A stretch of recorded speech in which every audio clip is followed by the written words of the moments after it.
Hi friends, ఈరోజు అటుకులతో variety snack poha balls చేసుకుందాం. ఒక కప్పు అటుకులను ఒక గిన్నెలో కడిగి కొద్దిగా నీరు పోసి పక్కన పెట్టుకోవాలి. మరొక గిన్నెలో ఒక కప్పు బొంబాయి రవ్వ, ఒక కప్పు పెరుగు పోసి ఉండలు లేకుండా కలుపుకొని అరగంట పాటు నానబెట్టుకోవాలి. మరొక గిన్నెలో 7-8 ఎండుమిరపకాయలు వేడివేడి నీరు పోసి పక్కన పెట్టుకోవాలి.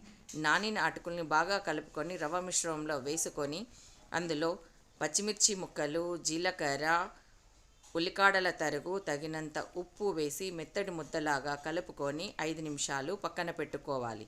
చేతికి కొద్దిగా నూనె రాసుకొని అటుకుల మిశ్రమాన్ని మీకు నచ్చిన షేప్లో లేదా ఇలా బాల్స్ లాగా తయారు చేసుకోవాలి. తయారు చేసుకున్న బాల్స్ని ఆవిరి మీద 5 నుంచి 10 నిమిషాలు ఉడికించుకోవాలి. బాల్స్ ఉడికేలోగా సాస్ కోసం ఒక గ్రైండర్లో ఎండుమిరపకాయలు, అల్లము, టమాటా, ఉప్పు వేసి మెత్తటి పేస్ట్ లాగా చేసుకోవాలి. స్టవ్ మీద ప్యాన్ పెట్టి పోపు వేసుకొని టమాటా మిశ్రమాన్ని వేసి 5 నిమిషాలు ఉడికించుకుంటే సాస్ రెడీ. 5 నిమిషాల తర్వాత పోహా బాల్స్ రెడీ.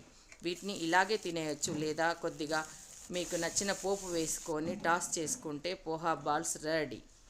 ఫ్రెండ్స్, నచ్చితే లైక్, షేర్